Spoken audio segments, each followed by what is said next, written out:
àsìkò tí tó ẹlẹ́dàá mi tó máa ṣe.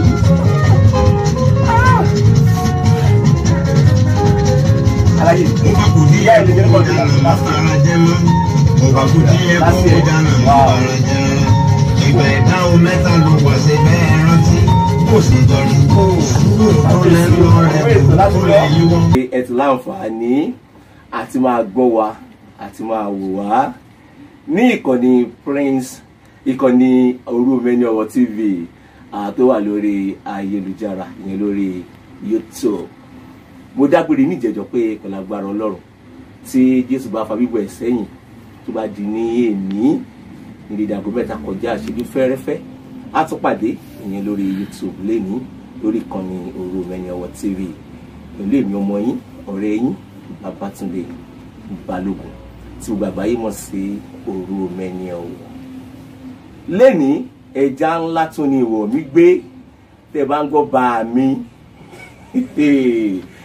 kódà mo ti ń gbìyànjú láti bí wọn wá sí ìkànnì yìí ó ti tó ọjọ́ 3 méje kí n tàn yín kódà kìí ṣe ọdún yìí torí schedule wọn máa ń tight gan fún ara mi mo mọ̀ pé wọ́n máa ń busy púpọ̀ ṣùgbọ́n ní àtijẹ́ta ni mo sì ń pè wọ́n tó sọ pé lẹ́ni Orumeni Owo tiẹ̀ wá tó gẹ́ èmi jẹ́ kó sọ mí lẹ́nu lẹ́ni báyìí ó wà sí Orumeni Owo TV láti wá pàdé àwọn olólùfẹ́ àwọn tó wà ní orílẹ̀-èdè Nàìjíríà àti ní òkè òkun. Mo lára sọ fún yín pé àgbàlagbà pèdèpèdè àgbàlagbà sọ̀rọ̀sọ̀rọ̀ bàbá tí a mọ̀ sí BOT FIBAN ìyẹn ẹgbẹ́ sọ̀rọ̀sọ̀rọ̀ tó wà ní orílẹ̀-èdè Nàìjíríà Alhaji Gboyega Lawal ìyẹn Buru Afájá àlọ àṣejù bàbá òjò jókòó sọnà àgbẹ̀dì òtí bá mi káwọn sórí ètò.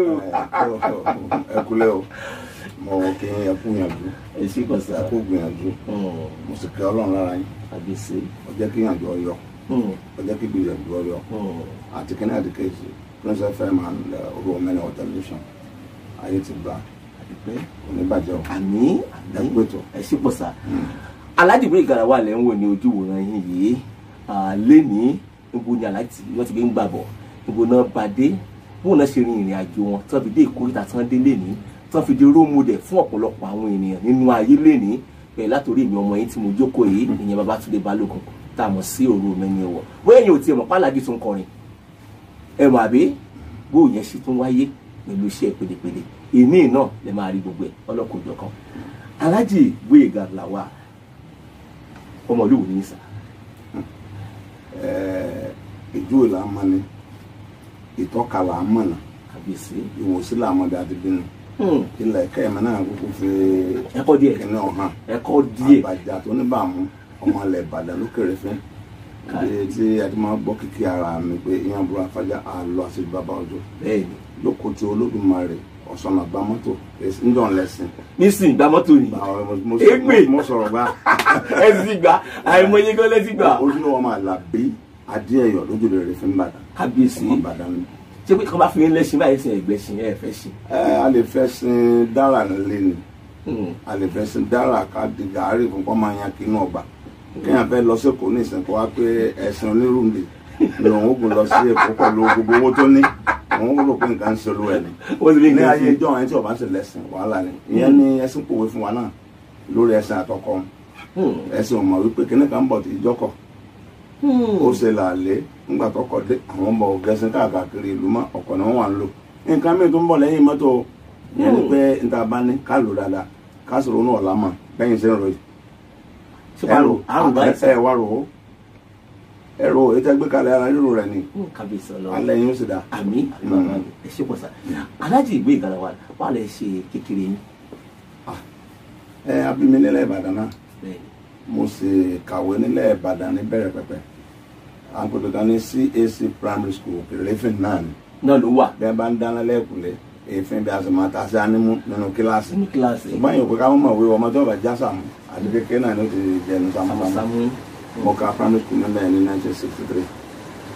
padà kúrò ní primary school lókè ní ìrẹ̀fín Ìbàdàn àtẹ̀síwájú secondary modern school àpẹẹrẹ school ẹlẹ́jẹ̀ ní IMG kọ́ yẹn.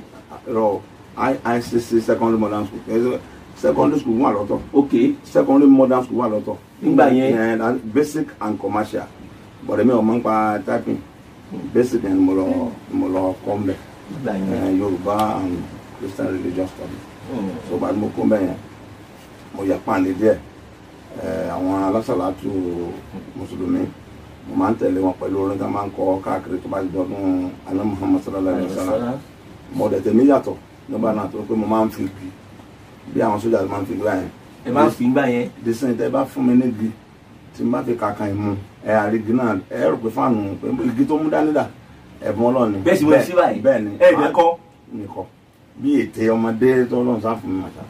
Ọ̀ ilé ìjẹ́ kí n gbajúgbajà ńgbà yẹn pẹ̀lú àwọn ẹlẹgbẹ́ mi.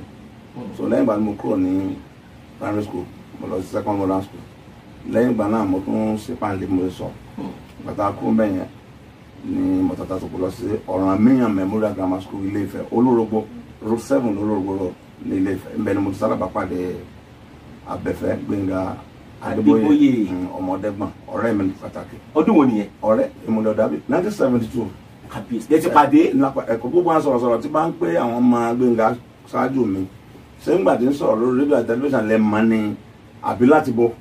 kàbíyèsí. ẹni tó mọ̀ tán rẹ̀ tó mi ò tó nǹkan.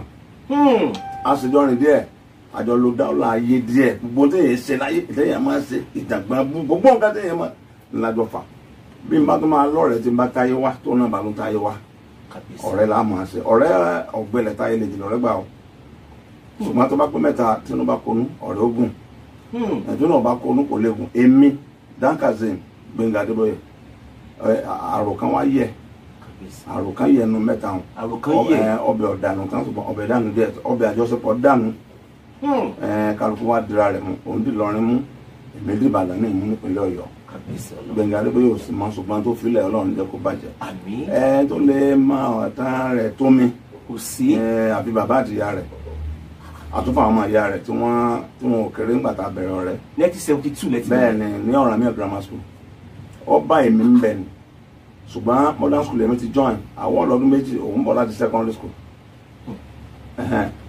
èmi lọ modern school kémi ti lọ secondary school òun wọ secondary school direct ni tó ń gbà yẹn ìpànlẹ̀ tí mo ń ṣe láti modern school mo pé mi ò kàwé dáadáa mo wá fail ọwọ́ bá mi class 2 àwọn àjẹjẹ classmates. àwọn àjẹ classmates níbi àdúmọ̀ rẹ̀ wà ní àjọ bá ti àjọ jáde àparí tán lónìí lẹ̀ mẹ́kọ̀ọ́ ìyẹ̀rọ ọ̀kẹ́ gbóǹbàdàn bá a ṣe ra mú fún ọ̀pọ̀lọpọ̀ ọdún ọ̀rọ̀ tí ẹ̀ ń story kan tó nù wákàtí mẹ́ẹ̀ẹ́dọ́gbọ̀n ọ̀káyùn kọ̀ọ̀kátẹ̀ yìí àti gbé ìgbàlá wà ìrìn pọ̀ ìrìnàjò tẹ̀yìn àti gbé ìyàyìn àti Gbénga Adébóyè ọwọ́ pọ̀ ní tẹ̀yìn pọ̀ ṣé ti obìnrin lásán ni ẹ̀rín tó obìnrin náà ṣé ti ńlọ́pọ̀ jù láyé àbá ti kú orí ọ̀fẹ́ mo ní ṣé ti oògùn lásán ni àwọn oògùn ọmọ èké tó bá jí tọ̀bá kọ́ wa gan ò lè jẹ́yàn ọwọ́ kọ̀ọ̀kan jáde náà tó ń bá àwọn àgbàlagbà sọ̀rọ̀ fún bọ́ọ̀lù láyé mi lọ ebi ńgbà tẹ́sán méjèèjì ò tí ì dẹ ọ̀nà ní bàbá wa ṣe ń ṣe títí dé ìdísìn gbogbo ẹni tó rí ogbé dání tó bá níbo nǹkan bàbá wa yẹn àṣeyọrí ò lè tó nǹkan mo má gbà dúró pẹ̀lú tó gbà ṣùgbọ́n má pè wọ́n ní pèkúpè wọ́n bẹ́ẹ̀ wọn ò kó mbẹ́ àní tẹ̀sán àgbàlagbà mọ́lẹ̀ mi sọ pé mò ń sanwó mi sọ pé mò ń ṣe ẹni bọ́ a gbọ́dọ̀ fi jẹ́nsẹ̀ ta aláṣẹ abonú ẹ̀ tá à ní bá gbẹ́rẹ́ táwọn bàbá àti yàrá agbó tó ti mú gbà náà kò sí ọ̀jẹ́ lára ni pánpántàn ta ṣe tábúlẹ̀tì ló lòdì sí ẹ máa bèrè ọ̀rọ̀ yín lọ ìmọ̀ ló pè lálejò lónìí. ẹ gbà mí ṣé pé ẹ ṣe dáwọ́là pẹ̀lú ọ̀rọ̀ olóbìnrin dé. wọ́n lọ wọn bá o ẹ túbọ̀ yẹn mo díẹ̀. ṣe mo fẹ́ tíṣà ní secondary school bẹ́ẹ̀ ni olùkọ́ lẹ́yìn. olùkọ́ kọ́ student ni ọ̀nà mi ni bọ́ mo jù lọ mo dàgbà kàwé. ẹ tó wá toast ẹ. tó ṣe ẹ̀ mo dàgbà ká ara tó ń tà tó ń pa àwọn àgbà nu nígbà tí ọ̀nà mi mo dà eléyìí mo jù lọ ó sì ń kọ́ mi very fine Mrs. Lawal ó ti nà ń tán nígbà bí mi ní Gbénga ṣe adásẹ̀rẹ̀ àfún. Gbénga Adébóyè. ó ní adásẹ̀rẹ̀ àfún apá yẹn wà lọ́wọ́ mi lọ́dọ̀ mi ní obìnrin náà mi ó yọ bá mi wí ni mo sì lọ bá ní àwọn gbé staff quarters wọ́n sẹ̀ ṣe àṣàrò tí wọ́n tó fẹ́ jẹ́ ni mo kàlẹ́kùn mo wọlé mi wà nílò ẹ̀ mọ́ bóò ni Mrs. Lawal sálàfíà ni tó bá ṣàṣàrò tán bá mi lórí tébù mi ìdẹ́ sọ fún mi. bẹ́ẹ̀ ni àjọ jẹun ní tó wá lọ wẹ̀ tó wá wẹ̀ tán pé mi kí n wẹ̀ mọ́ wẹ̀ àdẹ̀sẹ̀rẹ̀ mo bá ṣeré tí jáde ní tí wọ́n fi gbé kóòsù yẹn ẹ ló gbóná fún ojú rẹ̀ wà wá èmi ọmọ náà pé ara pàǹlẹ̀ náà ni. ara pàǹlẹ̀ náà ni. nípa tó lóbìnrin di ẹgbàgbé ẹ̀ torí tó bá mọ̀wé tó sì ní kankan bí ẹ̀bùn àwọn obìnrin máa láìkẹ́. tó bá mọ̀wé tó ní kankan bí ẹ̀bùn tí wọ́n sì pọ̀jù obìnrin kan ò ní fẹ́ràn tí ọba lọ́jọ́ iwájú kò sóbì ọ̀hún wọ́n ríran jù á lọ ìbá wọn tí wọ́n bá ti ń tòsán fẹ́ pẹ̀lẹ́ nǹkan wọ́n tún máa sọ ilé ọ̀dà lọ́la ní àbí gbà fún yàn kẹsẹ̀ wọ́n ti máa gbé dédé nílé kò lè jẹ́ yàn ń yẹ̀yẹ̀ wọ́n máa gbé olórí obìnrin ọjọ́ ọ̀la rẹ̀ ló kú díẹ̀ káàtó. ló kù díẹ̀ káàtó. bẹ́ẹ̀ ni afẹ́bẹ̀yìn pọ̀ àtúnkò mi àtúntẹ́ mi. afẹ́fẹ́ ọlọ́run ṣùgbọ́n síbẹ̀ ọbẹ̀ ni mo tún mú ìyàwó mi wálé ìyá àbẹ̀jẹ̀ tí ń ṣe ń jẹ́ fún mi lẹ́yìn. ìbẹ̀lẹ̀ tí mo wọn wálé. ọlọ́run tí wọ́n á tóbi ní ìyàwó méjì dì sí. mo lálẹ́. lálẹ́. dáná mọ́tàn rẹ jẹ ẹbùn àṣà wa kọ́ níyàwó kan. àṣà wa kọ́ níyàwó kan. bẹ́ẹ̀ ni àwọn àgbẹ̀ ọ̀fẹ́ òbí máa ń bàbá wọn bẹ́ẹ̀ tẹ́ ń wálé ìyàwó kìíní kejì kẹta márùn wọn fẹ́ nítorí pé àgbẹ̀ ni wọn. ṣùgbọ́n pàtó ojú làdé àwọn gbọ́kẹ́ ìyàwó kan tẹ́sìn dé àwọn àbúrò kankan wọ́ ìyàwó sọ ayé ń gbé tí ẹ ti fò kọ́wọ́ gan láàkán tó ti wà ń bẹ̀ tí ó pàdé lálẹ́ tẹ́ máa lọ sí wọn ní mu. bẹ́ẹ̀ ni so àṣà wa ní ìyàwó púpọ̀ ṣùgbọ́n gbà tí gbogbo nǹkan tọrọ ajé rí bó ṣe rí kálukú sọ́dẹ̀ ọkàn bọ̀ sẹ́yìn ọkàn wa ni sẹ́yìn ní ti pè kó fògbọ́n ẹ̀gbà pé lẹ́yìn ìyàwó wọn obìnrin lè ṣe pé ọkùnrin ò tó bẹ́ẹ̀. ọkùnrin ò tó bẹ́ẹ̀. sọ̀gbọ́n palu ẹ̀. sọ́gbọ́n gbọ́dọ̀ pààyàn báyìí. sẹ́yìn náà. sọ́gbọ́n gbọ́dọ̀ pààyàn. sẹ́yìn náà. ẹ̀yin wo yín tábí yín sà. èyí mo bèrè pé lọ yín sà. èyí mo bèrè pé lọ yín sà. ẹ̀yin tẹ̀ wò àti ẹ̀ ń gbọ́ wa nílé Alhaji Gboyega Lawal àgbàlagbà pèdèpèdè ní orílẹ̀-èdè Nàìjíríà àwọn lẹ̀ ń wò báyìí tó bá ti tó àkókò tí ẹ máa pè wọlé nọ́mbà ìkànnì Prince FM Radio la lò lénìí lórí Òru Mẹ́ni Ọwọ́ TV ìyẹn nọ́mbà tí ẹ ń wò lójú wòran yín yẹn ìyẹn 08055654591 08085654591 ńlá lò lénìí lórí ìkànnì Òru Mẹ́ni Ọwọ́ TV Alhaji Gboyega Lawal ẹni pé nígbà kí skul pín sí o. ló tẹ̀síwájú. àbá mo kó mẹ́wọ̀n lọ́rọ̀ náà grammar school òun bá tiẹ̀ lọ mí náà bá tiẹ̀ lọ mo ṣiṣẹ́ díẹ̀ pẹ̀lú Solar Building Nigeria Limited. kí ló ń ṣe tiwọn. road construction company RCC now. ok wọ́n wà ní Solar Building. wọ́n wà ní Orogun Ìbàdàn gbà yẹn àwọn òyìnbó ni wọ́n ọ̀gá mi kan Síkírù Adésìyàn mo ṣe jáde secondary school ọ̀sẹ̀ kẹta mo ríṣẹ́ nǹkan mà sọ orílẹ̀-èdè yìí o àwọn bàbá ó sì náwó lórí ọmọ máa wá gbogbo ọlọ́kadà tó ń kiri káàkiri orílẹ̀-èdè Nàìjíríà tó ń gun káàkiri wọ́n graduate pọ̀ nínú wọn. so torí wọn bá kan ní ẹ máa wà àpò àgbà àbí wọ́n wọn bá délé tó mi ò ń bú wọn rárá màá kàn pé frustration ni Ọlọ́run sì bá wa ṣe lágbára Ọlọ́run wọn fi orílẹ̀-èdè wọn fi ṣàpèjúwe ayọ̀ lọ́jọ́ iwájú màkàmúra tó bẹ́ẹ̀ ni ó ti lọ mo ṣiṣẹ́ bí ọdún kan sí méjì ṣùgbọ́n account clerk ní àfihàn 2+2=19 níbẹ̀ dọ́là lónìdọ́là yìí nítorí 2+2=7+ kìlẹ̀mí àtijọ́ pẹ̀lú wọn. lọ́kàn yìí. ọ̀gá àwọn ni mọ́sẹ́bí wa kàn ń bọ̀ lọ́dọ̀ àwọn òyìnbó yẹn o wá bọ̀ bá ṣe wá sùkúl lọ so mo máa ń kéwì fáwọn òyìnbó yẹn náà máa translate as English. ẹ kéwì fún wọn. máa kéwì bá fáwọn tó wà ń bẹ̀ máa translate try to enjoy me so from there mo tó a lọ sọ SC Ọ̀yọ́ bẹ́ẹ̀ mo tó gba certificate to tẹ̀lé national certificate in education. so Yorùbá. Yorùbá Christian Religious Studies. máa kó Bible fún yín ẹ rò pé evangelist ni wọ́n ti ẹ̀dí mímú jọ evangelist ni Alhaji Basọ̀run evangelist Gboyega Lawal Basọ̀run yẹn ni lẹ́tì bí o ti board of trustee nìyẹn so mẹ́ni mo ti kà yẹn gbàdúrà mo wá kúrò ní ẹ̀sìn Ọ̀yọ́ ẹ̀bùn yẹn wà lára mi láti primary school ni so ìmọ̀ kéwù yẹn náà ni àwa wá sí àrí nígbà tí báyìí nìkan ti ń bọ̀ ní orílẹ̀-èdè yìí 82, 83, 84 nǹkan tí ń ṣe wá wọ́n ṣe olórin àbí nǹkan ní gọ́ọ̀nà tó wà ń gbà yẹn àkókò tó kàn wá dáàgbà àti nígbà ní kún stop admission kí wọ́n gbà yẹn mọ́. mo wá ṣe wàhálà ní secretariat wà ń bẹ lágòdì ń bẹ wọn ò mọ̀ gbà mí àsọlọ́ mọ̀ gbogbo ẹ̀dá tí máa ń bẹ láyé tí máa ń lè nǹkan tí ọba ṣùgbọ́n tó ti ṣe débi tó ti gbìyànjú láàyè kan máa rẹ́rìn. kó máa rẹ́rìn. ṣùgbọ́n má fọlọ́ yẹn lẹ̀ má sì sọ pé bóun táwọn àgbàlagbà ti jẹ́ kó má fọwọ́ báyàn tẹ́ má fọwọ́ báyàn kí wọ́n tó bọ́n bẹ̀ yọ pẹ́. tí wọ́n bá fọwọ́ báyàn. ọ wá ṣe fún ọdún wọn fọwọ́ ọ máa bọ̀wọ̀ àgbà ni gbogbo ìrìnàjò rẹ máa bọ̀wọ̀ àgbà àwọn àgbàlagbà náà ó lè jẹ́ ọmọ ẹ̀kẹ́ obìn ẹlẹ́mẹ̀ máa bẹ̀rẹ̀ ọmọ ẹ̀kẹ́ yóò máa tètè ọmọ àbọ̀ yóò jù yẹ ẹ lọ yóò tẹ́sẹ̀ rẹ̀ àfúlùwẹ̀ so mo bá kúrò mbẹ yẹn lẹ́yìn ìgbà náà mo ń kiri káàkiri mo ń kéwì alùpùpù mẹ́ẹ̀kọ́ kí bẹ́ẹ̀ mo join ẹ̀ ń tẹ̀ bàbá wa báyọ̀ sàndà ọlọ́nfọ̀rọ̀ kẹwọn àná gbà mí gẹ́gẹ́ bí freelance presenter. ọdún wo nìyẹn sà? à ń sọ̀rọ̀ 84 84 82 84 ń yẹ sọ méjì kábíyèsí ọlọ́run. mo dé díẹ̀ ní àádọ́rin mo lé lọ́gọ́ta kábíyèsí. òròfẹ́ ọlọ́run ni pẹ̀lú ewé tá à ń jẹ́ àjẹ́ ẹ̀jẹ̀ tó wá rí báyìí. bàbá mi mọ́jọ́ àìgùn kọ́lá àdá ìlà ìdàgbà o bí wọ́n ṣe máa ràn bàbá mi lọ.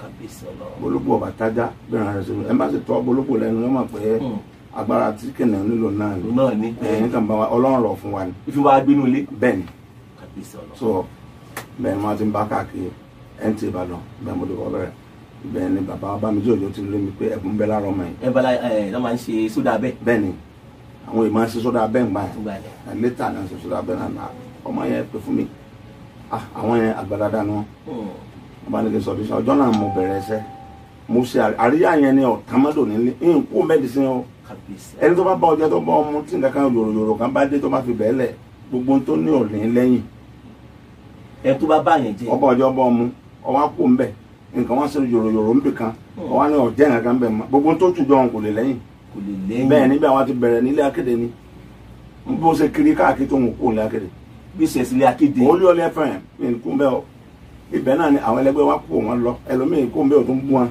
ṣe ṣe pé fún bí tó àtijọ́ bẹ̀rẹ̀ níbi ò tún dá amọ́ tí ò sówó mo dúró bàmí òjò ló pè mí wá bẹ́ẹ̀ sọ wáyé pé èèyàn máa tọ̀ ká jẹjẹ mi lọ́yẹ́ kí n jẹjẹ mi bẹ́ẹ̀ ọjọ́ pẹ́ díẹ̀ ẹ ti wà pẹ̀lú wọn. nǹkú ń bẹ̀ ṣùgbọ́n wọ́n mọ rírì mi ọlọ́run jẹ́ kí wọ́n mọ rírì mi gbogbo àwọn ọ̀gá ọlọ́run jẹ́ kí wọ́n bàjẹ́ àmín. bó ṣe jágẹ́lẹ́ náà àmín. ẹ ṣe aláàjì.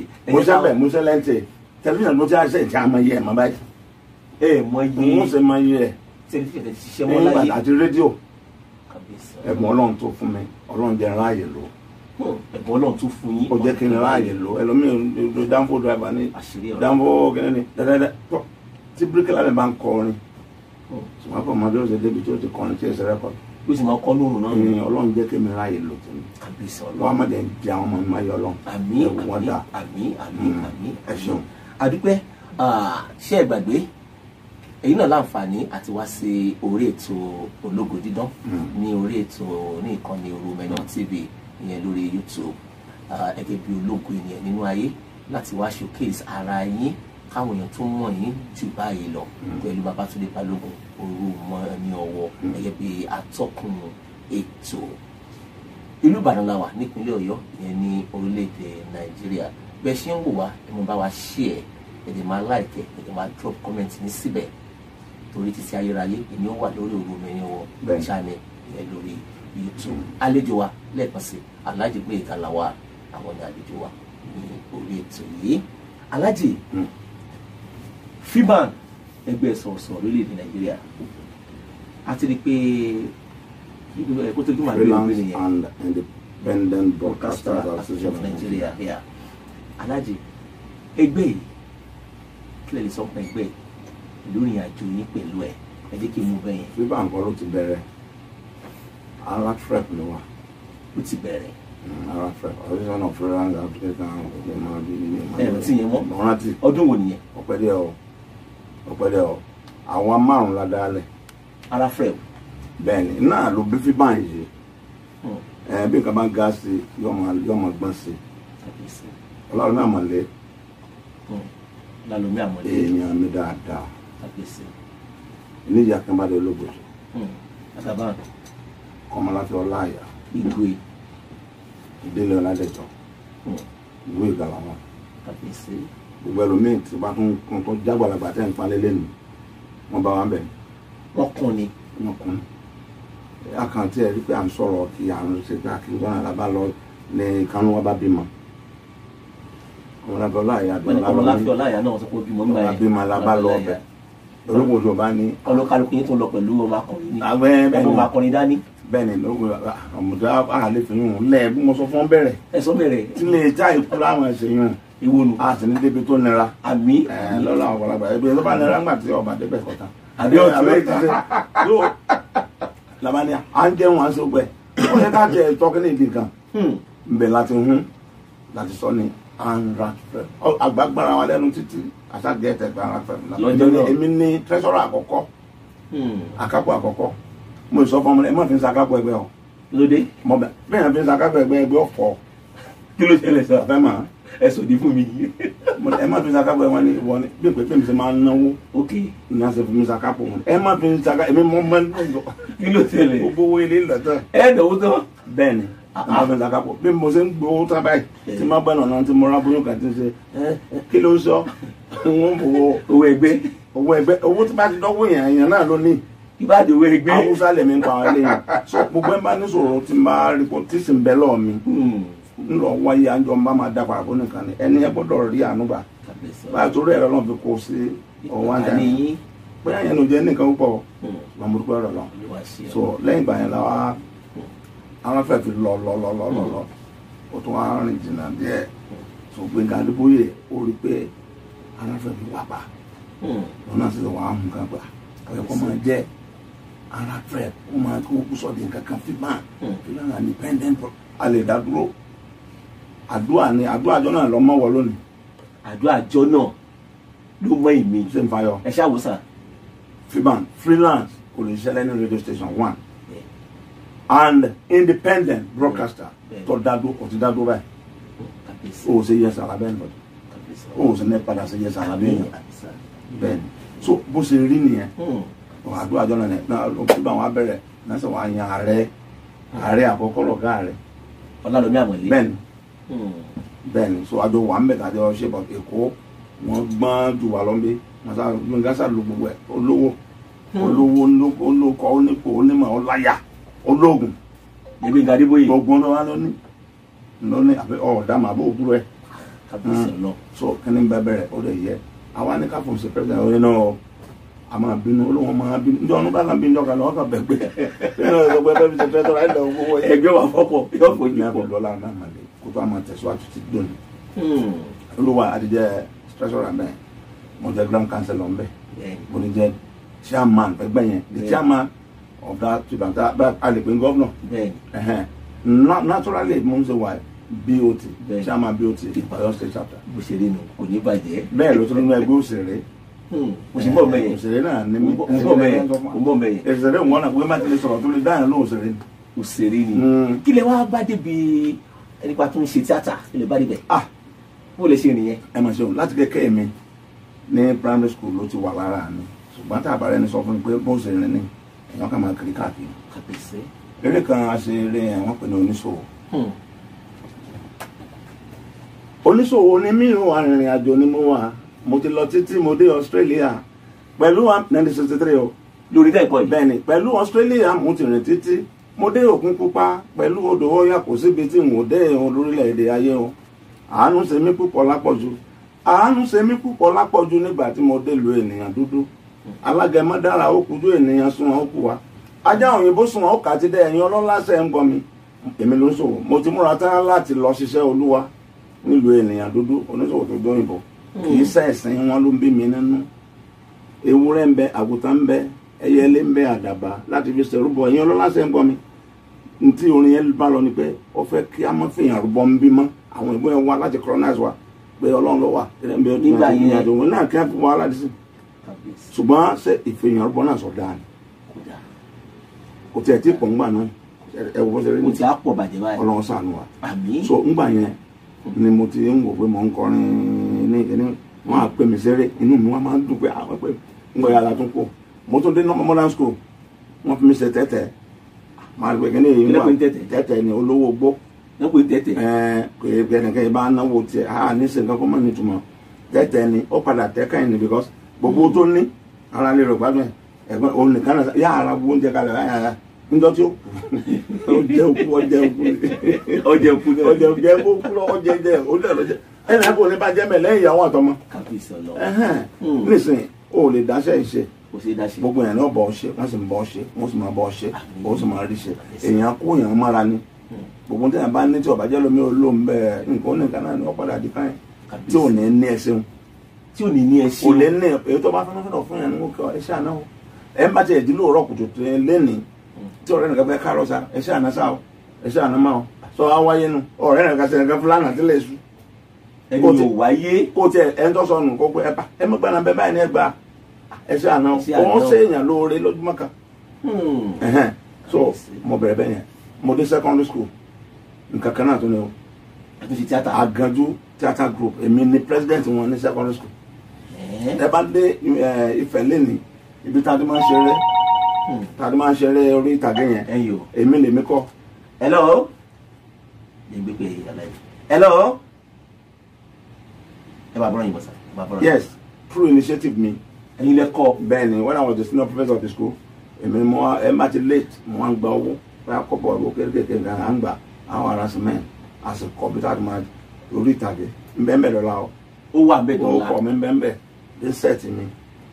Kábíyèsí Ọlọ́run. Bí sinmi ọba late as a student from amú ẹ wàá sanwó ó wùgì gbogbo nǹkan ńlá fi kọ́ nígbà so mo ń ṣeré correct mo tún kó mẹ́mọ́ dé ẹ̀sìn Ọ̀yọ́ mi mo tún pàdé bàbá wa ọmọ abẹ́sán kaba àgbẹ̀ tí lóko jídá kòkó sí bàbá bẹ̀láwò ọlátúnjọ́ pàdọ̀ tún ibà Kábíyèsí. kò lè fẹ́nu kéwì bẹ́ẹ̀ ọmọ rẹ̀ sì dé kọ̀ǹgọ́ níbi nǹkan kíkọ ìwé ló tó 130 Yorùbá Yóò tó 130. wọ́n ti kú kọ́nà kan kan A tó 130. mo ju bẹ́ẹ̀ lọ mo mú mi mọ̀ lọ́dọ̀ wọn púpọ̀ so mo bá wọn pàdé wọ́n tún wá mí sí mi wọ́n á láìkéré yẹn Àgànjú yẹn mo tún wá dálẹ̀ mbẹ́ tàbí kú mbẹ́ wọ́n àwọn tó kú náà Ó tó wà lẹ́jẹ̀ ló wà. lè káàkiri ohun tí mo máa ń ṣe wọ́n máa wá káàkiri ní bí ọba sọ́ra ìpọ̀lọpọ̀ bàbá àti àmì tẹ́ máa ń sọ fún ọmọ ìsọ̀rọ̀ ẹ̀ ọjọ́ ọ̀la rẹ̀ dá ọ.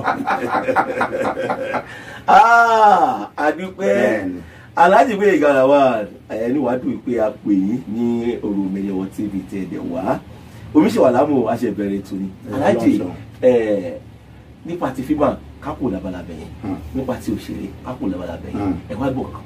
mo jó ẹ̀mẹ́ náà bẹ́ẹ̀ nígbà tí fíbà ń gbógun tì mí ẹgbẹ́ sọ̀rọ̀sọ̀rọ̀ ọ̀gbẹ́ ọba wà ọ̀rọ̀gùn mbẹ́ ó borí ni. èyí ò rogún bẹ́ẹ̀ yóò borí ni.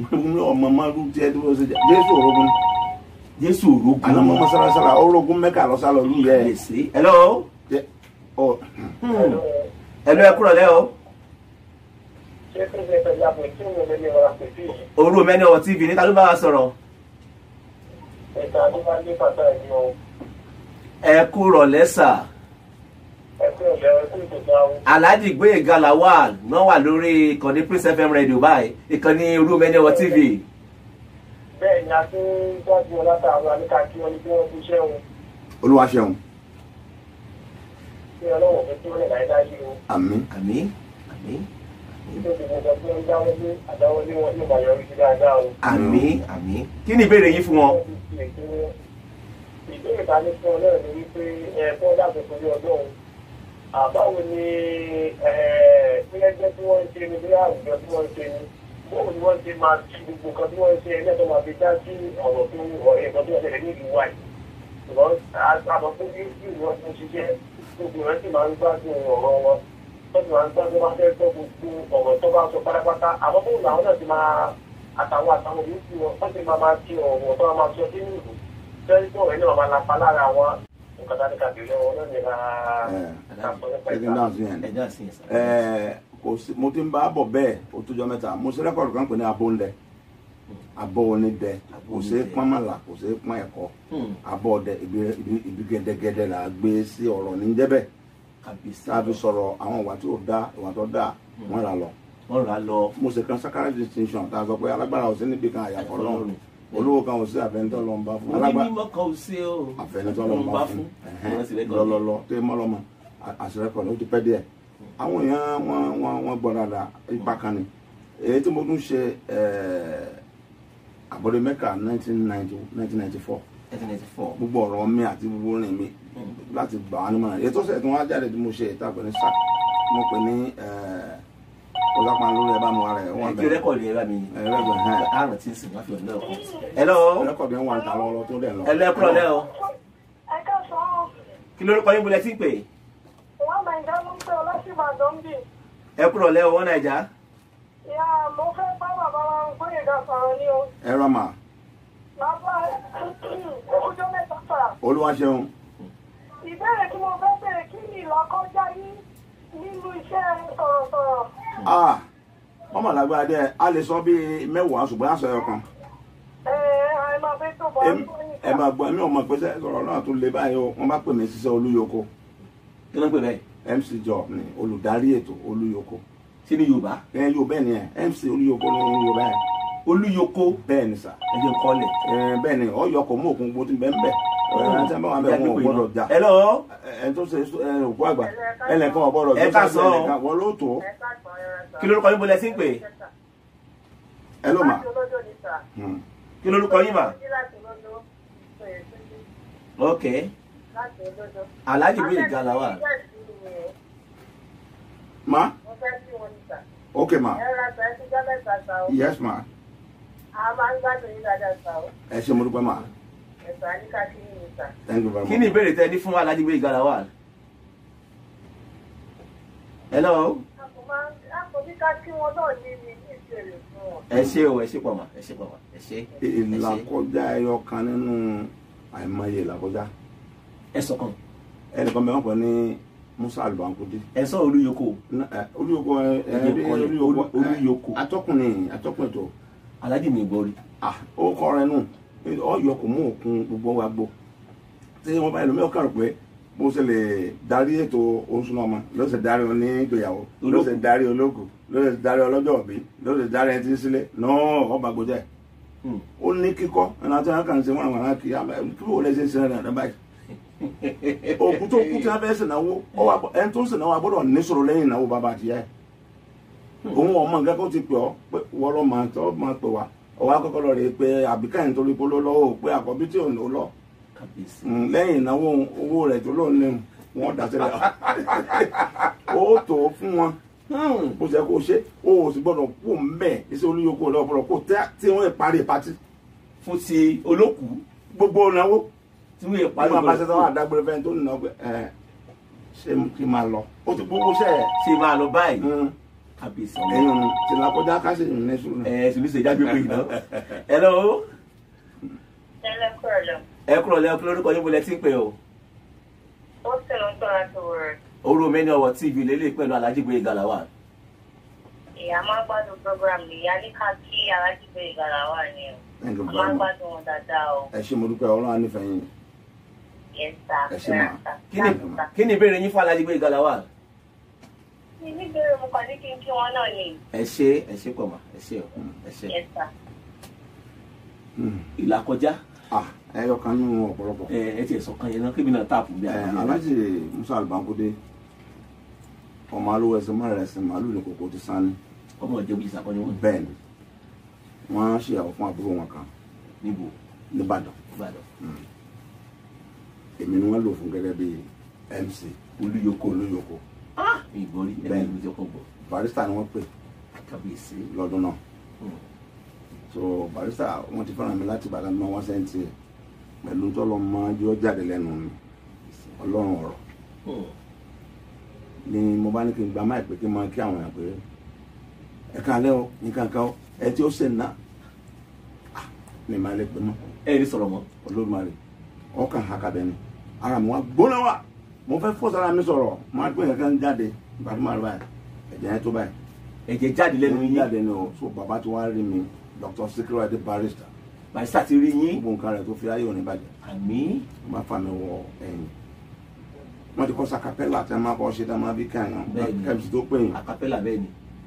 wọ́n bá wọ́ mi lọ sẹ́yìn ọkọ̀ wọn wà ń bẹ̀ mo gbóbi nǹkan bẹ̀ tó ń sí gbogbo ẹ̀ sí inú èsì ní tiẹ̀ pẹ̀ díẹ̀ yín ní wọ́n wá fi mí sí mi lè sọ̀rọ̀ ẹ ní wọ́n wá sí sọ̀rọ̀. bùtù wọn wọ́n gbé jáde wọ́n á mú snap kan ìlú snap náà lè ti sìn mọ́ bàbá ọmọ rò snap náà funfun ní apálí funfun náà lónà ọmọ dà lọ́rọ́ lọ́mọ ń wò rí pápádé rí kábíyèsí ọ̀la.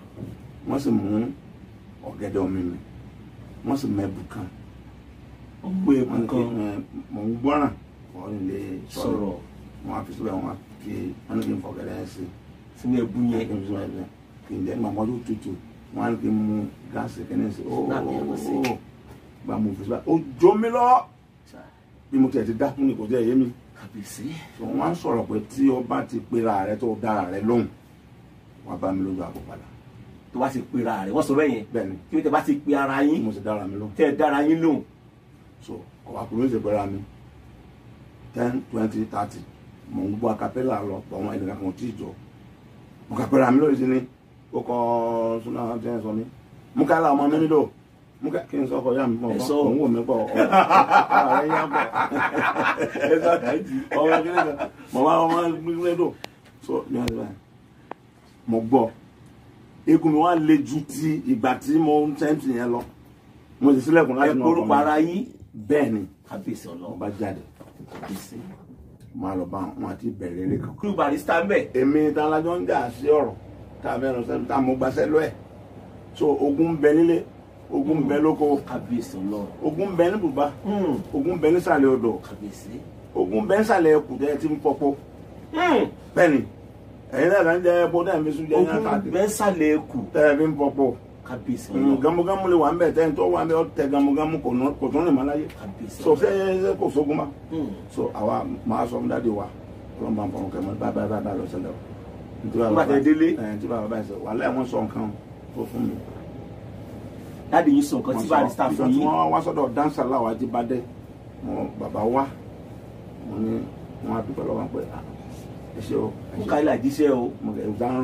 ó ti mò ń sọ náà ni pé ó jíṣẹ́ mú ọmọ mímí ló jíṣẹ́ rẹ̀ àwọn mímí ló dé tó fún bàbá lówó ìgbà yẹn so ìlàkọjá sí ìlàkọjá kan ìlàkọjá tí ni n bá ti akúngbà náà sẹ́yìn àárín mi lónìí kábíyèsí Ọlọ́run ìyẹn dífá mú gbogbo ẹ tó bá rí ẹni tí ọ̀gá láyé má dá wọn dúró torí ọ pàdé wọn padà gbogbo pàdé wọn tó kún àwọn ọmọ rẹ lọ pàdé wọn padà kí lọ fẹ́ ṣèkà fún kábíyèsí wọn ṣèkà ló fẹ́ ṣèkà fún. kódà ogun ti kọrin kí ló wí. ó ń gbà tí ó kọrin yẹn ó ní ìdájọ́ kan kò sí lọ́run ò láyé ló wa ìwọ̀n rẹ ni ó gbé ọ ò láyé lọ́run sọ pé ọkọ̀ jìyà ayé náà tó lọ jẹ tán tó bá ṣèkà bẹ́ẹ̀ ni yóò kọ́kọ́ jìyà ayé náà. ire kì í gbé ìkà kì í gbé ọ̀rẹ́ kì í nà ló kọ ogún ogun dé ní so ó ti wàásù fún wa ọkẹ ṣe ṣọ́ọ̀ṣì ló ti wàásù nípa gbogbo tí ń bẹnu bíbélì àti Quran àti tàgbàlagbà wa love your neighbor as yourself. fẹ́ràn ọmọ nìkejì. ọba ti ṣe yẹn ò ní kó kí tiẹ̀ ti jẹ́ pẹ̀lú anybody. if I love you I come to your door tí n bá fẹ́ràn ma ní ilé iṣẹ́ olóní tí wọ́n ìfẹ́ ni tí ọba sì fẹ́ràn mi bàbá wo ayé ti lo sáà tí wọ́n jáde wọ́n gẹ́ra mẹ́nu wa so ìfẹ́ yẹn ni ká lò fúnra wa láyé ìfìlẹ̀ rojú. òfìlè rojú àdúpẹ́ aláàjì gbé ìgànnà wa sáà ìgbà wo gan lẹ blow bá ọ sífẹ̀rẹ̀ tẹ blow sáyé. ṣé pé ọlọ́run ti wá gba tèmi báyìí. yes tẹ blow tẹ yányán àdé program wo lẹ fi blow. ọlọ́run máa tóbi pọ̀ ẹ ti máa ń wá target ìgbà tí ó blow kò lè blow. ẹ ti máa wá target ìgbà tó máa blow. pé ẹ jọ bàbá ọjọ́ mo fẹ́ díje èèyàn mi ó bẹ̀rẹ̀. ká jẹ́ èèyàn.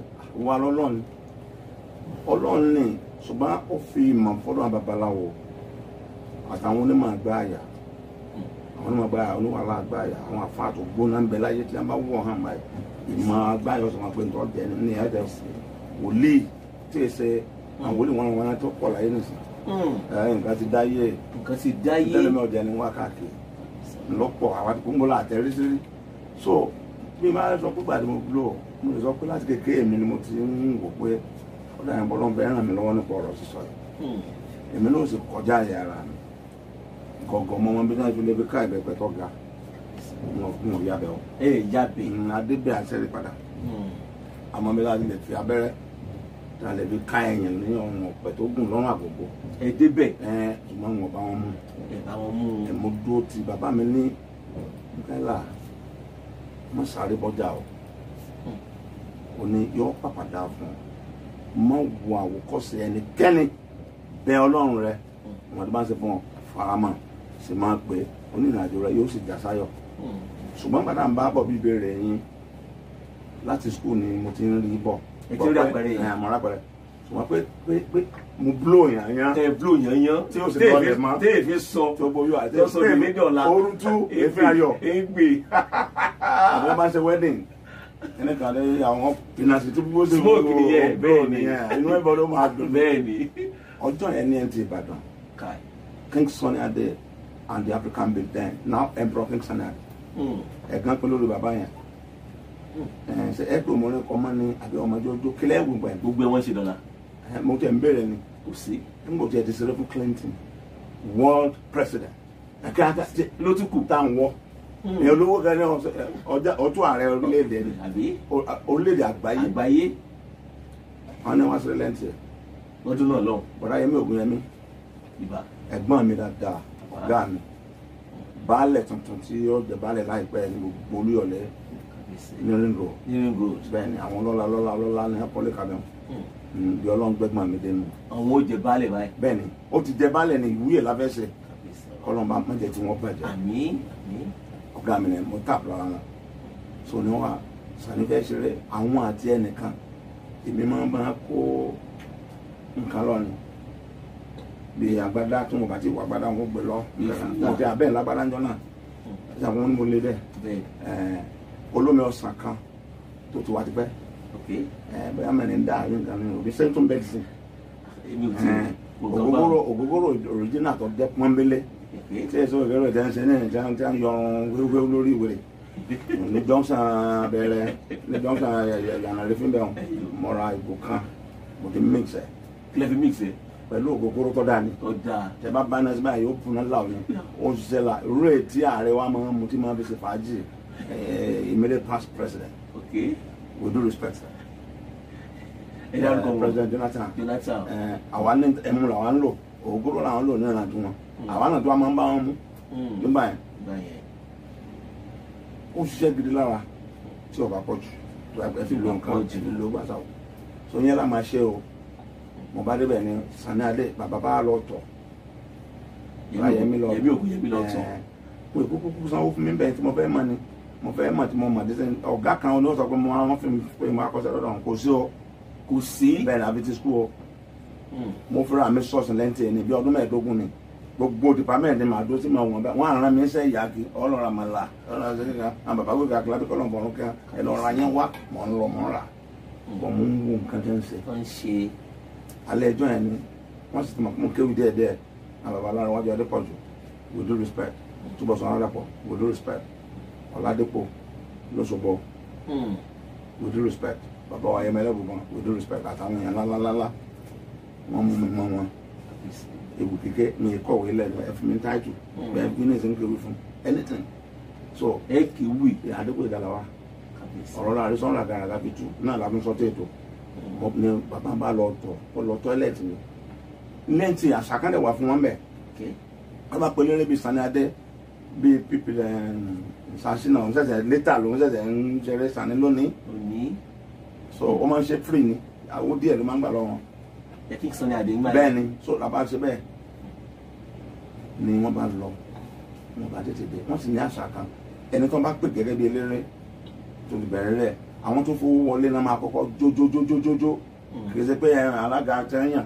ní àkọ́kọ́ jókòó tó nànà àwọn yẹn ti jó tẹ́lẹ̀ bí aago 3 òru ọ̀rọ̀ lọ tọ́lẹ̀tì Sani pàlọ́ bàbá dọ́rùn báyọ̀ sọ̀nà bá ní Yẹmí ìbáṣà lọ bá ń pẹ wọn lọ sẹyọ tọ́lẹ̀tì ní sàpọ̀yà tápà ló mú ẹni tọ́lẹ̀tì níbi ọmọ bá ní gbéga ọ̀yà sọ fún Sani kó bẹ̀rẹ̀ rẹ ní tí wọ́n wí nù wọn ọ̀dọ́ pé tí ń gba máìkì wọn ni sọ fún Sani kó bẹ̀rẹ̀ opportunity rẹ o mọ̀kàn lọ Sani Adé ẹni sófò lọ́la anybody ẹ lọ bẹ̀ kì í àwọn eléré kan bẹ adẹ̀tẹ̀rin eléré tí èyí ti jẹ́ nǹkan kan microphone tó mú dání àní nánà don't touch that bẹ́ẹ̀ni ẹ lọ mú yẹn bẹ́ẹ̀ni kẹ lọ mú eléré kan tá a jọ fà á bẹ́ẹ̀ni ọmọ ọdọ àmàdọ́lá bẹ́ẹ̀ni alájí ẹ bá pè mí tán sanwó fún mi tán sanwó fún màá wà bẹ́ẹ̀ animaiki léyìí eléré léyìí Sani Adé ní ọ̀gá wa ń pè mí lọ́gá wa bẹ́ẹ̀ wá gbà mí mo mọ wà máìkì tí wọ́n náà wọ́n fún yín láyé ọ̀run àtọ̀run wọ́n méjì gbé fún mi orin kan wà níjọ́ yẹn ni yes Sani ti dé ó ti dé sẹ ẹsìn mi ariwo ẹ bá sin mi agbájá ẹ jẹ́ ká tú kẹ̀kẹ́ sílẹ̀ káwọn àfi ijó ọkàn gbèsè alátẹ̀yìn ní bọ́mbà complete no Sani ló kọrin yẹn orin rẹ̀ èmi kàn máìmọ̀ ẹ̀ ẹ̀sán máìmọ̀ ẹ̀ bẹ́ẹ̀ ni bàbá bá fún wọn bá gbé Sani nẹ́mbà olúwa mi ò gbígbà mo fẹ́ kú ẹni tí wọn bá dùn yẹn wọ́n fẹ́ parẹ́ bọ̀dá fún abọ́ sọ̀kòtò tí ọ̀dà mi fi tọ́ka ìlànà kékeré mo ló ti di ó pẹ́ bọ̀ làwọn lọ. ló ti di gòńgbé. mo ní bàbá ló ní kí n sọ̀rọ̀ sẹ́mo ìsọ̀rọ̀ ìdájú mo ṣe bá ń ta mo sọ̀kalẹ̀ ilé mọ́ lọ. ẹ sọ̀kalẹ̀ yìí ìlú mọ́. hello ẹ kúrò lẹ́ o kí lórúkọ yín bolẹ̀ tí ń pè. Alhaji Ìgbóyè Ìgalà wà ní àlejò wa lórí ètò Ológo Dídán ní òru Omeni Ọwọ́ TV. ẹ ṣe pọ̀ sà. ẹ bá wa sí àlejò wa o àgbáyé wọn o. Kí ni ìbéèrè yín fàlájì? Ọlọ́run jẹ́ òun pẹ́ fún wa o. Àmín. Kí ni ìbéèrè yín sà? Akọ̀wé kírọ̀ ni àgbáyé ní kẹ́tẹ́kẹ́tẹ́ làwọn òṣèlú. Aláàjì wọn kì í. ẹ ṣe mo dúpẹ́ olúwa nífẹ̀ẹ́ yín sà. ẹ máa wá nǹkan kan béèrè bóyá a lè rí nǹkan kan wí. Ẹ béèrè kan lọ́wọ́ wọn. Aláàjì, àwọn òṣèlú kan wá lọ pẹ́ láìsí obìnrin. Ṣé lóòótọ́ ni? bẹ́ẹ̀ ni sà. Ọ̀sẹ̀ tí ò láìkí obìnrin mọ́ mi wà. mo fẹ́ràn obìnrin púpọ̀ ṣùgbọ́n nítorí mo sọ pé tẹ bá ń bẹ̀rẹ̀ nǹkan kan a máa rí nǹkan kan wíṣẹ́ wà bẹ́ẹ̀. Wọ́n ní ṣe wà ń bẹ̀. Ó ti tán. Ṣẹ́yìn ẹ̀dùn pásítọ̀ ṣẹ́yìn ò fẹ́ràn obìnrin àbí? Ṣẹ́yìn ò fẹ́ràn obìnrin? Hello? Wọ́n ti sá lọ. mo gbọ́ wọn gbọ́ wa náà. Ẹ tí ó bá fẹ́ràn obìnrin. mo tẹ̀ fẹ́ sọ wọn pa Olóbìnrin dé. bẹ́ẹ̀ bá fara wé mi yóò jẹ̀bi. Tí ìbá fara wé yín yóò jẹ̀bi. bẹ́ẹ̀ ni ìdí rẹ̀ o kakuro ní hobby obìnrin ní hobby mi. Obìnrin ni hobby yín. kì í ṣe pé láti máa bára ṣeré ìfẹ́kúfẹ́ kí àwọn ọmọdé gbọ́ dáadáa tí n bá wà láàárín wọn mo máa ń wà inspired tó bèbí mẹ́jọ bá wà ní ìsìn nínú sáà dùn ní màá kí n sáà máa rí wọn lẹ́gbẹ̀ẹ́ mi ìṣẹ̀yìn máa wá. ṣùgbọ́n ọmọ tó bá rò pé mo ṣe ń gbé wọn kí ni mo ṣe ń lọ bá wọn ṣeré ẹ tí ẹ ní rí báyìí. olówó ti di dáadáa láyè. bẹ́ẹ̀ni ẹ ní rí báyìí. gbogbo ọ̀pẹ kọ́ ló nígbà ń gùn. gbogbo ọ̀pẹ kọ́ ló nígbà ń gùn. bẹ́ẹ̀ni. ẹ tó nígbà lọ́wọ́ kì í ṣe gbogbo ọ̀pẹ ní wọn gùn. gbogbo ọ̀pẹ kọ́ agogo mẹ́mẹ́ kó gùn ẹkẹrẹ ni ó wà tí èga gbọ̀n tí èga gbogbo ti ń dán bọ́ kí yóò jábọ̀. yóò jábọ̀. bẹ́ẹ̀ni ewu la ń bá bọ̀ tẹ́lẹ̀. kábíyèsí ọlọ́run gbogbo iyì kọ́kọ́ ní nígbà gùn. bẹ́ẹ̀ni. ìbò yorùbá kan. ọ̀sà kó gbé ẹ̀ pọ̀ lẹ́ẹ̀ni dóhùn. mo ṣe bẹ̀rẹ̀ ní ọjọ́ sani. ẹlẹ́bàá sá lọlé. mo sọ kalẹ̀ ni níbi kankan mọ̀ mo present Sani láyé for the first time. mo sọ kalẹ̀ iléyá. inú yìí ti dùn. ìyókù ògúngúrú mo sọ lẹ́ẹ̀kan. ẹ tẹ sọ. màá mix ẹ̀ máa yọ bẹ́ẹ̀ kí. ẹ wá lọlé. màá lọlé. ẹ dúró de èmi ògùn yẹmí mọ́.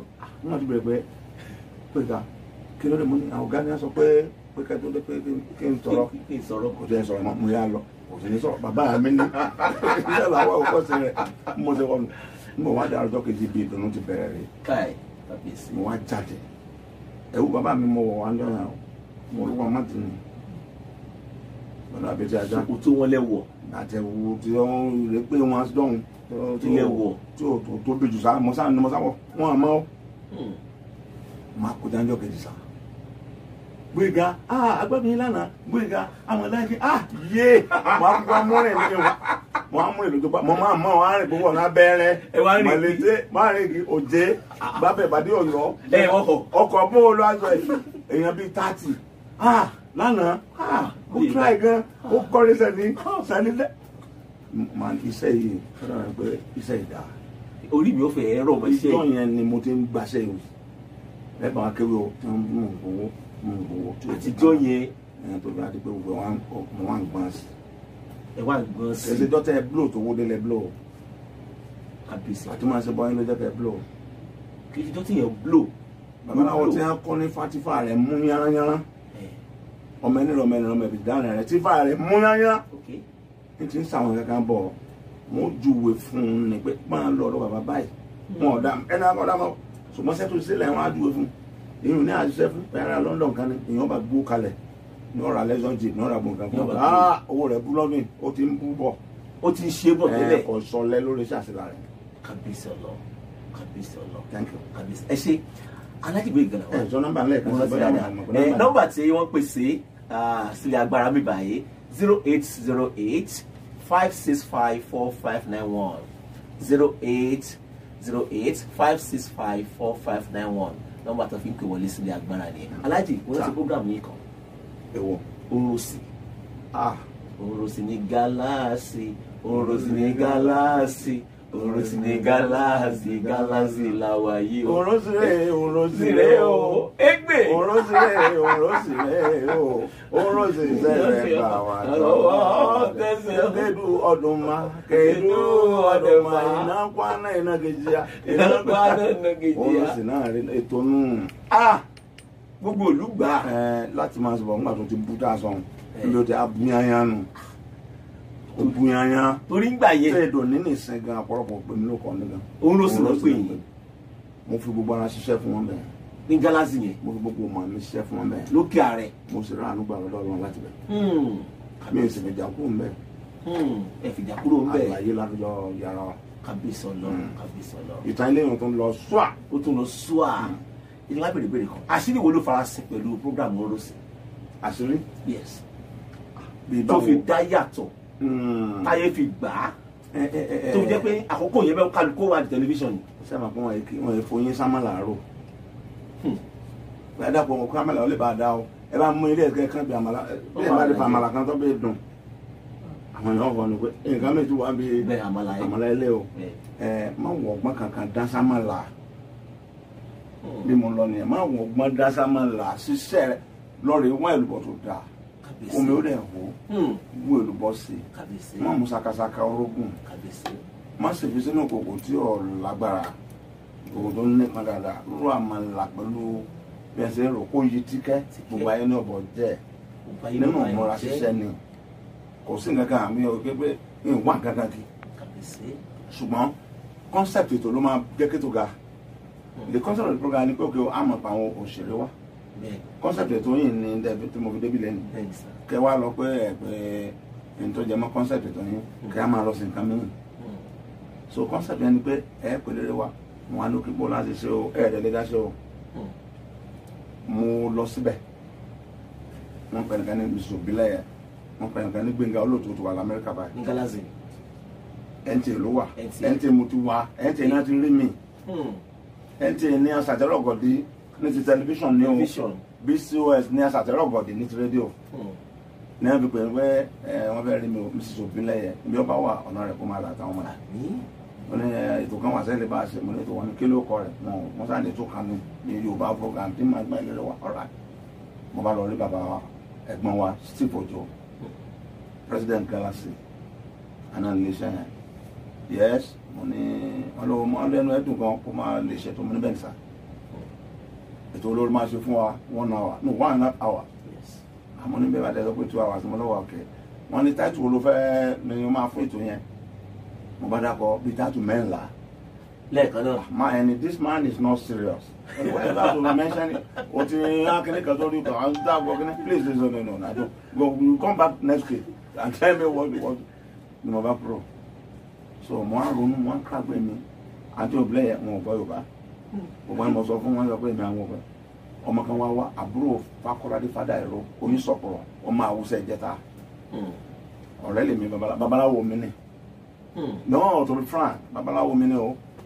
Mi lè sọ pé I'm a strong Muslim now tí mo jó ẹ̀sìn kí n gbàgbé pé babaláwo kan bẹ wọ́n bẹ o bàbá rẹ̀ ló jẹ́ ká sọ̀rọ̀ rẹ̀ ọmọ rẹ̀ bí wọ́n ti máa ń ṣe tí wọn ọmọ àbúrò wọn yẹn wá kí mi lọ́fíìsì láti pólì ń gbàlà bani bàbá ẹ̀rọ sànù bọ̀dá ẹ̀ka ẹ̀sán nípa ẹ̀lẹ́ ọ̀sẹ̀ ó tún ti dé lọ bá ọ̀rẹ́ mi jọ ọ̀rẹ́ wa táìtì náà nígbà yẹn bàbá yes bàbá ní kò rú sí fún un ní skul ni o kò sí nǹkan kan náà ẹ̀ tẹ́ fún mi náà ní ojú ló sì dẹ́n last week ó tiẹ̀ tí a lọ tán mo dé fún lóòótọ́ kò rú sí fún ọ ó rú sí náà ó ń rú sí ẹ̀jẹ̀ rú sí fún ọjà fún ọlọ́ọ̀bá ọmọ ẹ lónìí ètò bẹ́ẹ̀ ṣe mú un bẹ́ẹ̀ ni ẹni tí máa ń ṣiṣẹ́ wa ìtọ́ lọ sí pàtí tí kàn mú ti lásán tí mo wà níyà tí ń jó tí ń wo bẹ́ẹ̀ nìkan tí ò lè rí tọ́pìkì mẹ́sàn-án nínú pàtí ẹ̀kan tó bá lọ tí èsì ètò tó tún kàn ó máa lè sọ̀rọ̀ wọ́n máa lè sọ̀rọ̀ yes lè ṣiṣẹ́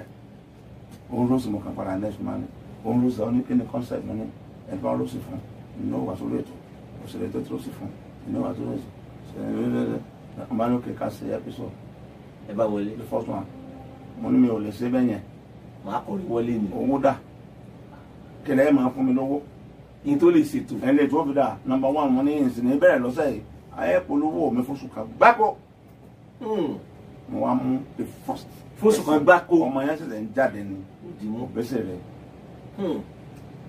ọdún tó ti tàjọ gẹ̀ẹ́dẹ́ ti jẹ́ ọjẹ́ máa jẹ́ lọ kò sí nǹkan ọmọ arápálá kà sí ọjẹ́ máa jẹ́ lọ kò sí. ó kìkì rẹ̀ wá kẹ́mọ́ ní òbẹ́sẹ̀ rẹ̀ tí wọ́n ti ń fẹ́ràn díẹ̀díẹ̀ lọ́yọ̀ọ́ mi mo ní kàrọ̀tà tó gbogbo àti wà ní fọwọ́ àná lóbẹ́sẹ̀ náà ní kankan ní àdúgbò ṣùgbọ́n gbogbo wọn ní àmọ́ fún mi.